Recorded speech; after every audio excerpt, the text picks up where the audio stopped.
தேவனால் எல்லாம் கூடும் தொடர்கிறது.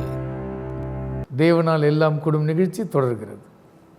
பெரிய பாக்கியம், பெரிய பாக்கியம். இப்போ நீங்கள் வட இந்தியாவில் கர்நாடகாவில் எல்லாம் ஊழியம் செஞ்சுருக்கீங்க. நார்மலாக ஒரு ஊழியர்காரருடைய ஃபேமிலின்னா அவங்களுக்கு ஏற்கனவே எஸ்டாப்ளிஷ்டு ஊழியம் சென்னையிலே இருக்கும். ஆமாம். பொதுவாக ஊழியக்காரங்களுடைய பசங்க மிஷினரியாக போக மாட்டாங்க. ஆமாம். ஏன் உங்களுக்கு அப்படி தோணுச்சு?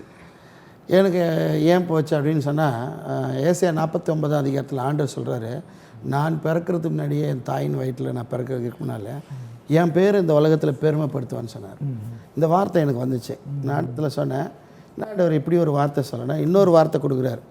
எரேமியா 16:16 அதற்கு பின்பு வேட்டைக்காரராகி அநேகரை அழைத்து அனுப்புவேன். இவர்கள் அவர்களை எல்லா மலைகளிலும் குன்றுகளிலும் கண்மலை வெடிப்புகளிலும் வேட்டையாடுவார்கள். இந்த வார்த்தை எனக்கு வந்துச்சு. அந்த வார்த்தைக்கு வந்தாலும் பட் எனக்கு வட இந்தியாவுக்கு போகிறதுக்கோ இல்லை கர்நாடகா போகிறதுக்கோ ஒரு பெரிய இன்ட்ரெஸ்ட் இல்லாமல் இருந்துச்சு. ஒரு வெள்ளைக்கார் வந்தாருங்க. அப்போ என்னை இங்கே இருக்கிற போதகர்கள் they are forcing me to go to north India, நீ போய் தான் ஆகணும் அப்படின்னு சொல்கிறாரு. அப்புறம் sir I am not interested, இங்கே ஊழியம் செய்ய போகிறாரு. இல்லை நீ அங்கே தான் போகணும், கர்த்தர் அங்கே தான் சொல்கிறார், உனக்கு சொன்ன கர்த்தர், why don't you reveal to me அப்படின்னு. அப்போ வெள்ளைக்கார் சொன்னார், okay no problem, Park Shelter ஹோட்டலில் நான் தங்க போகிறேன், அங்கே நீ வா நான் பார்க்கணுன்னாரு. எதுக்கு அவரை நாங்கள் கூப்பிட்றாரு தெரியலையே. ஸோ அங்கே போயிட்டேன். அடுத்த நாள் போனேன், எனக்கு உனக்கு ஒரு டைம் ஒதுக்கிறேன், அந்த டைமுக்கு வந்துட்டார். போனேன். அப்போ சொன்னேன், ஜஸ்டின், சென்னையில் 1000 வாட்ஸ் பவர் வெளியே கொடுக்கக்கூடிய விளக்குகள் இருக்குது. ஆமாம் இருக்குது அப்படி சொன்னார். 900, 800, 700 சொல்லிக்கிட்டே வந்தார். 100ன்னார். ஆமாங்க ஐயா. அப்போ தென் 50 is there, 10 watts is there, 0 watts is there. Among all these powers, you are like a candle man. You are not able to shine among all this power அப்படின்னாரு. அப்புறம் ரொம்ப யோசிக்க ஆரம்பித்தேன். This candle goes to jungle means it shines like anything அப்படின்னாரு. அப்போ தான் யோசித்தேன், உண்மை தானே அவர் சொல்கிறது அப்படின்னு. அன்றைக்கி ஒப்பு கொடுத்து ஜாப் பண்ணி வட இந்தியாவுக்கு போனேன். அதாவது இந்த மாதிரி கிராமங்களில் வெடிப்புகளில் மறைஞ்சிருக்கிறாங்களே, அதுக்கு ஒரு ஹண்டர் தான் தேவை. So I want to call me like an hunter. ஏன்னா ஒரு ஹண்டராக மாற்றி நான் போய் அந்த ஜனங்களை சேர்ந்து கண்டுபிடிக்கணும் அப்படின்னு போயிட்டு கூட்டமாக எவ்வளோ காணிக்கை வந்தாலும் எவ்வளோ காசு வந்தாலும் அதை எடுத்துகிட்டு நிறைய வாலிப பையங்களை கூப்பிட்டுக்கிட்டு கிராமங்களில் மலைகளெல்லாம் போய் ஜனங்களை கண்டுபிடிச்சி ஆயிரக்கணக்கானவங்களுக்கு அதே ஊரில் ஞானஸ்தானம்லாம் கொடுக்க ஆண்டவர் கிருபை செஞ்சுக்கிட்டு நிறைய பேரை, அது அவங்களுக்கு ஒரு முறை கூட சுவிசேஷம் கேள்விப்படாதவங்க தான். இன்றைக்கி அங்கெல்லாம் நிறைய ஊழியங்கள், நிறைய திருச்சபைகள், இல்லை நிறைய பாஸ்டர்மாருங்க. ஓகே. இப்போ என்னை பார்க்க ஒரு தம்பி வந்தார். அவரை பார்த்து சொன்னேன், நீ பெங்களூரில் இருந்து ஊழியம் செய்யக்கூடாது தம்பி, you have to go interior, உனக்கு லாங்குவேஜ் தெரியும் அப்படின்னா. அவன் 2 வருஷம் எடுத்துக்கிட்டான். 2 வருஷம் என் ஆஃபீஸ்க்கு வருவான், பேசுவான். 2 வருஷத்துக்கு அப்புறம் அவனை டியூன் பண்ணி அவனை கொண்டு போய் ஷிமோகான்னு ஒரு ஊரில் வச்சான். இன்றைக்கி பெரிய பில்டிங்கு, ஆர்ஃபனேஜு, சர்ச்சு இதெல்லாம் ஆண்டவர் கொடுத்தது. அதாவது இந்த மாதிரி சொல்லப்போனால் நிறைய ஊழியக்காரர்களை ஆண்டவர் உருவாக்க ஆண்டவர் எனக்கு கிருபை செஞ்சுக்கிறார். ஸோ மறைவாகவே இருக்கணும், ஏசப்பாக்கு மட்டும் தெரிஞ்சால் போதும், அப்படி ஓடிட்டே இருக்கிறேன். அவ்வளோதாங்க. ஸோ இப்போ உங்களுடைய அடுத்த கட்ட பிளான், பெரிய சர்ச் கட்டிட்டு இருக்கீங்க மணிவாக்கத்தில். இப்போ நீங்கள் கான்சன்ட்ரேட் பண்ணுற ஊழியங்கள் என்ன? இப்போ என்னன்னாயா, எனக்கு ஒரு பெரிய பாரம் எப்படின்னா, அடுத்த ஒரு ஸ்டெப். இப்போ ஒரு சனாடு ஆரம்பித்தேன், இவ்வளோ ஊழியர்களை அபிஷேகம் பண்ணி இன்னும் ஸ்டில் கோயிங் ஆன். அடுத்த ஒரு பெரிய ஒரு தரிசனம் ஒன்று எனக்கு ஆண்டவர் தந்தார். என்னன்னா, வயதான போதகர்கள் வயசான காலத்தில் பெண்டிகாஸ்டல் இண்டிபெண்டன்ட் பாஸ்டர்ஸ் அவங்கள பார்த்துக்க யாருமே இல்லை. வயசான பிற்பாடு பார்த்திங்கன்னா அவங்கள அவங்கள கம்ஃபர்ட்டாக வாழ்கிறதுக்கு, நல்லா சாப்பிட்றதுக்கு, ஒரு நல்ல ட்ரெஸ்ஸு. பிள்ளைகளை நான் குறை சொல்ல, பிகாஸ் அவங்களுடைய பிஸி ஷெடியூலில் ஒருவேளை ஊழியம் செய்யலாம், வேலை செய்யலாம், என்னமோ பண்ணாலும் சரி, பேரண்ட்ஸை கவனிக்க அவங்களால முடியல. அதனால் அவங்களுக்கு ஒரு பாஸ்டர்ஸ் ரிட்டையர்ட் ஹோம் அப்படின்னு சொல்லி கட்டுறதுக்கான ஏற்பாடுகள் பண்ணிகிட்டு இருக்கிறேன். அவங்க கடைசி நாட்களில் ஐயா நல்ல படிக்காதவங்கெல்லாம், தாம்பரத்தில் டேனியல்னு ஒரு பாஸ்டர் இருந்தாருங்க, இறந்துட்டார். அவங்க பிள்ளைங்களில் 2 பேர் 3 பேர் இப்போ ஊழியம் செய்கிறாங்க. அந்த பாஸ்டர் படிக்கவே செய்யலை. மாரநாதாவில் பாஸ்டர் ஹென்றி ஜோசப் சர்ச்சில் பைபிள் காலேஜில் அவர் டீச் பண்ணவர். எனக்கு டீச் பண்ணார். அன்றைக்கி 7 சபையை சொல்லி கொடுத்தாரு. இன்றைக்கி வரலாம், ஏன்னா இப்போ விட்டால் கூட 7 சபையை என்னால் பேச முடியும். அது ஞாபகம் இருக்குது, அவர் சொல்லி கொடுத்தது. அந்த மாதிரி வயதான ஆட்கள், படிக்காத ஆட்களுக்கு ஏராளமான ரகசியங்கள், வேத ரகசியங்கள் அடங்கியிருக்குது அவங்க மண்டையில். அதை வந்து யாருக்காவது ஒருத்தர் கொடுத்துடணும். இந்த ரிலே மாதிரிங்க ஐயா. கரெக்டு ஆச்சுங்களா? இப்போ எங்கள் தாத்தா ஊழியம் செஞ்சாருங்கய்யா, எங்கள் பெரியப்பா எங்கள் அப்பா ஊழியம் செஞ்சார். இப்போது எங்கள் தாத்தாக்கு அப்புறம் அப்பா, இப்போ நான், இதுக்கப்புறம் என் பையன், இதுக்கப்புறம் என் பேரன் அதுக்கு ஊழியத்துக்கு வரப்போகிறான். I got one grandson. Great. இப்போ எல்லாமே அந்த சந்ததியாக ஏன் வரணும் ஊழியத்துக்கு அப்படின்னா, இந்த எங்கள் அப்பாவுடைய தரிசனம், அவர் செத்து போயிட்டார்னா அப்படியே அவருடைய குழியிலே போட்டு புதைக்கப்படுது. கரெக்ட். இந்த தரிசனத்தை யார் எடுத்துகிட்டு போவார்? ஒரு விசுவாசியுடைய பையன் ஊழியத்துக்கு வரக்கூடாதுன்னு நான் சொல்லலை, வரணும் எனக்கு ஆசை. ஆனால் வந்தானே எங்கள் பாஸ்டருடைய தரிசனம் அப்படின்னு சொல்லுவான். கரெக்ட். 6 மாதம் சொல்லுவான், இல்லை 1 வருஷம் சொல்லுவான். அதுக்கப்புறம் இவனுக்கு ஒரு தனி தரிசனம் வந்துடும். ஆனால் பையன் அப்படி கிடையாது. வாழ்நாளெல்லாம் இவன் உயிரோடு இருக்கிறல, எங்கள் அப்பாவுடைய விஷயம் இது, இதை நான் செய்யணும், இதை செய்யணும் நான். கரெக்ட்.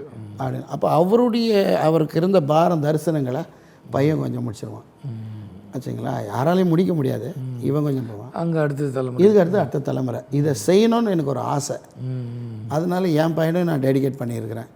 இப்போ அடுத்த பையன் படிக்கிறான், அவனே நீ வந்து என்ன படிச்சு எவ்வளோ பெரிய டாக்டர் ஆனாலும் நீ ஏசப்பா ஊழியம் செய்ப்பா. கரெக்ட். அப்படின்னு சொல்லி வச்சுருக்கிறேன்.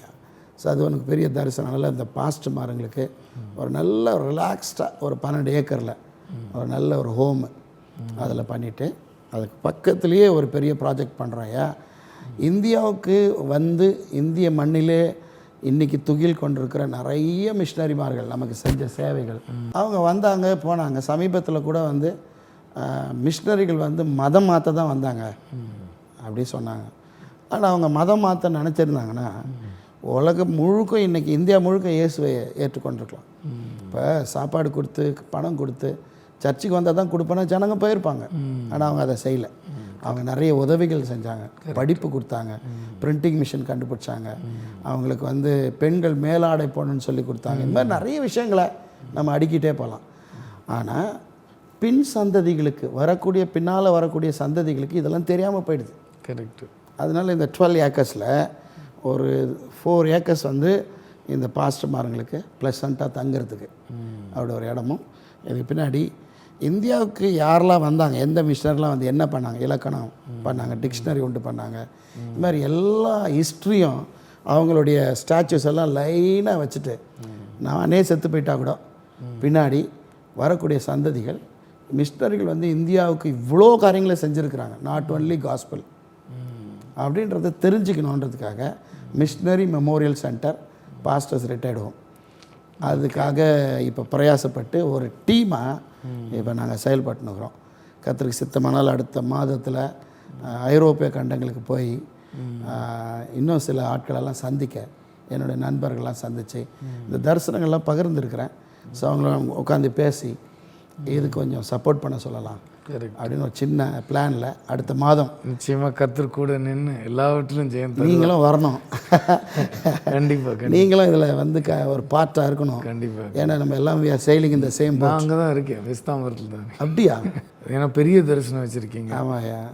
இது வந்து வித்தியாசமாக இருக்குது. அதாவது இது வரைக்கும் நான் சந்தித்து பேசினவங்க எல்லாருமே சுவிசேஷ ஊழியம், சபைக்கு நிறுவுதல் இதில் வாஞ்சையாக இருப்பாங்க. பட் அந்த ஊழியர்களை மறந்துடுவாங்க. வயதான ஊழியர்கள் தன்னலம் இல்லாமல் தியாகம் செஞ்சு முடியாத 70 வயசு 65 வயசுக்கு மேலே இயலாமை நாட்களில் அவங்களுக்கு ஒரு உறுதுணையாக நிற்கணுன்ற ஒரு தரிசனம் வந்து ரொம்ப ஒரு பெரிய விஷயம்.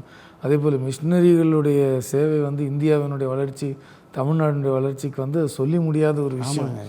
நிறைய பேருக்கு தெரியாது, நிறைய பேர் கொஞ்சம் தான் தெரியும், நிறைய பேர் கொஞ்சம் தெரியும், நிறைய பேர் கொஞ்சம் கூட தெரியாது. அப்படிங்கிறதெல்லாம் ரொம்ப ஒரு நல்ல தாட் ப்ராசஸ். அதே போல் ஏழைகளுக்கு உதவி செய்கிறது, அவங்களை திருமணம் வரைக்கும் அவங்களுக்கு கொண்டு போகிறது, நீங்கள் எல்லாமே நிறைய புரட்சியாக செஞ்சுருக்கீங்கன்னு நினைக்கிறேன். அது 65 நாடுகளுக்கு பைக்கில் போயிட்டு பைபிள் கொடுத்ததா இருந்தாலும் சரி, இல்லை மோரே கிராமத்துலேருந்து தமிழ்நாட்டுக்கு பெண் பிள்ளைகளை ஸ்கூலுக்கு அமுச்சு படிக்க வைக்கிறதா இருந்தாலும் சரி, உண்மையிலேயே அதான் ஒருவேளை நான் நினைக்கிறேன், இந்த ஊழியக்கார பின்னணியிலிருந்து வளர்ந்து அவங்களுடைய ஜெபம், அவங்களுடைய வாழ்க்கை உங்களை ஒரு செதுக்கி அடுத்த லெவல் திங்கிங் உங்களை கொண்டு போயிருக்கு. ஊழியக்காரங்க கஷ்டப்படக்கூடாதுயா.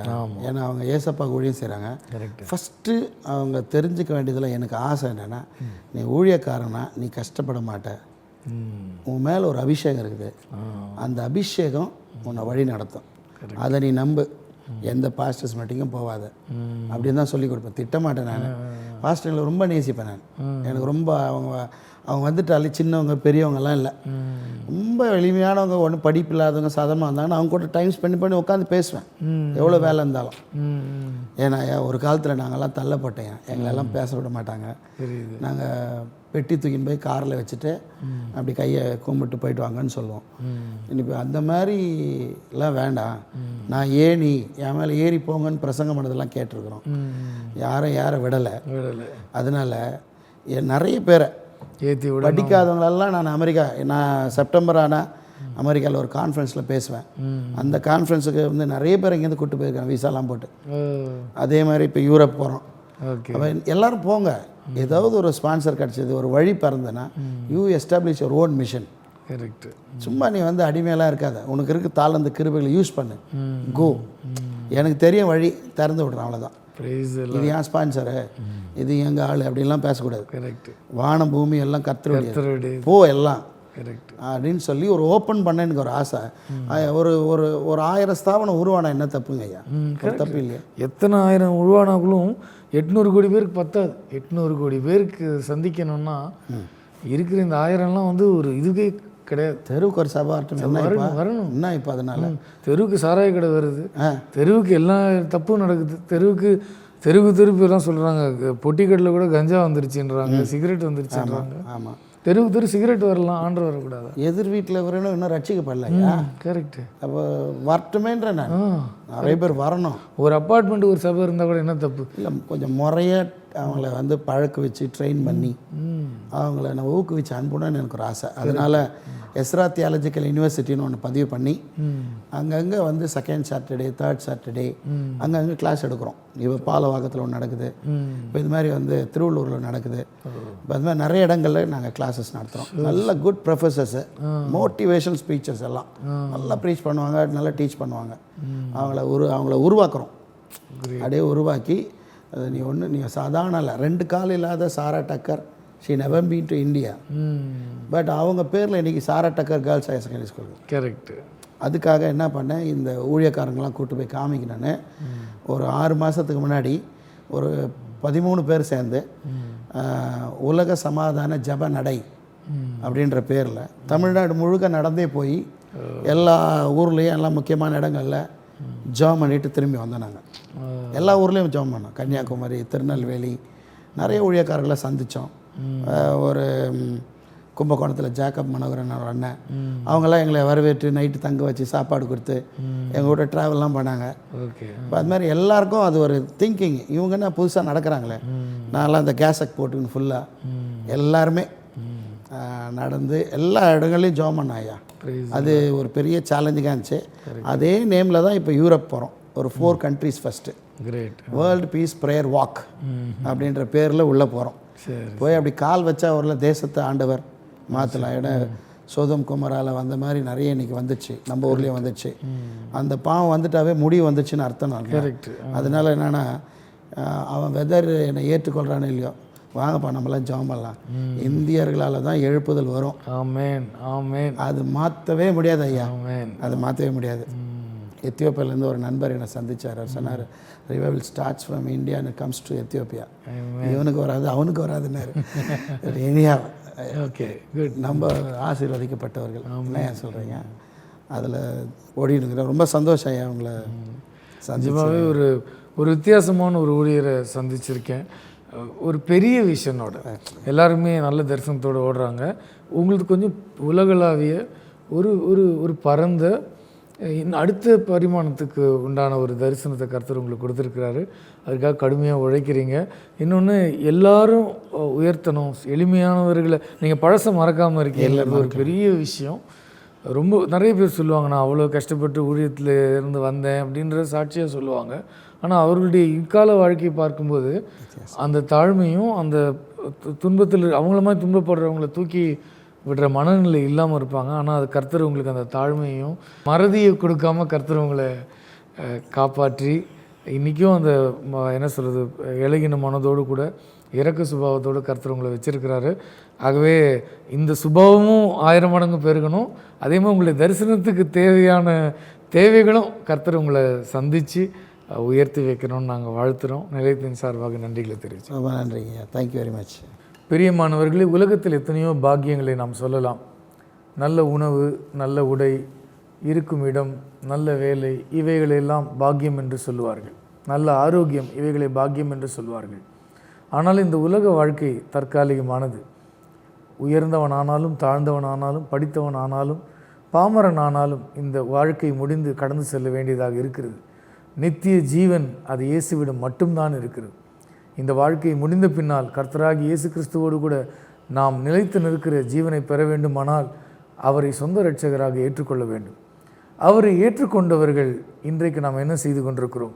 இந்த அருமையான ஊழியரிடமிருந்து நாம் நல்ல பாடங்களை கற்றிருக்கிறோம். தான் பெற்ற இன்பம் பெருகை வையகம் என்கிற வாக்கிற்கேற்ப அருமையான ஊழியர் அவர் கடந்து வந்த துன்பமான பாதைகளை எந்த ஊழியரும் கடந்து செல்லக்கூடாது. ஏழை எளிய மக்கள் ஆசீர்வதிக்கப்பட வேண்டும். இயேசுவினுடைய அன்பு எங்கும் சொல்லப்பட வேண்டும். நான் உயர்ந்தது மட்டுமல்லாமல் எளிய ஊழியர்களும் உயர்ந்து பெரிய தரிசனங்களை பெற்று அதில் வெற்றி பெற வேண்டும் என்கிற உயர்ந்த நோக்கத்தோடு ஒரு தகப்பனுடைய உள்ளத்தோடு கூட அவர் கர்த்தருடைய ஊழியத்தை செய்து வருகிறார். அவருக்காக ஜெபிப்போம். அவருடைய வாழ்க்கையிலிருந்து நாம் கற்றுக்கொண்ட பாடங்களை நம்முடைய வாழ்க்கையில் நாம் அதை செயல்படுத்த முயற்சி செய்வோம். நிச்சயமாக கர்த்தர் நம்மை ஆசீர்வதிப்பார். ஒருவேளை இந்த நிகழ்ச்சியை பார்த்து கொண்டிருக்கிற உங்களில் நீங்கள் இன்னும் இயேசுவை அறியாதவர்களாக அல்லது ஏற்றுக்கொள்ளாதவர்களாக ஒருவேளை இருப்பீர்களானால் இந்த ஆண்டவர் உங்களை ஆசீர்வதிப்பார், உங்களை வாழ வைப்பார், உங்களுக்கு அற்புதங்களை செய்வார். இன்றைக்கு நாம் 2 சாட்சிகளை கேட்டோம். அவருடைய தொண்டையில் இருந்த அந்த பிரச்சனையிலிருந்து கர்த்தர் எப்படி விடுதலை கொடுத்தார், அவருடைய தாயாருக்கு இருந்த அந்த மோசமான 5 ஆண்டு கால மரண வேதனையிலிருந்து கர்த்தர் எப்படி உடனே விடுதலை கொடுத்தார் என்பதையும் நாம் கேட்டிருக்கிறோம். கர்த்தர் உங்களை வாழ வைப்பார், உங்கள் கண்ணீரை துடைப்பார், உங்களை உயர்த்தி ஆசீர்வதிப்பார். இவரை ஏற்றுக்கொள்ளுங்கள், அவர் உங்களை இரட்சிப்பார். இந்த உலகத்தில் வாழும் நாட்களில் நீங்கள் சமாதானமாய் வாழ்வீர்கள். இந்த வாழ்க்கை முடிந்தாலும் நாம் தைரியமாக அவருடைய ராஜ்யத்திலே பிரவேசிப்போம். ஒருவேளை இந்த நிகழ்ச்சியை பார்த்து கொண்டிருக்கிற நீங்கள் இன்னும் ஆண்டவராக இயேசுவை அறியாதவர்களாக இருப்பீர்களானால் இந்த ஆண்டவரை ஏற்றுக்கொள்ளுங்கள். உங்களுக்கு இருக்கிற பாடுகள் இந்த உலகத்தின் பாடுகளாக இருந்தாலும் மறுமையின் சந்தேகங்களாக இருந்தாலும் எல்லாவற்றுக்கும் தீர்வு இயேசுதான்.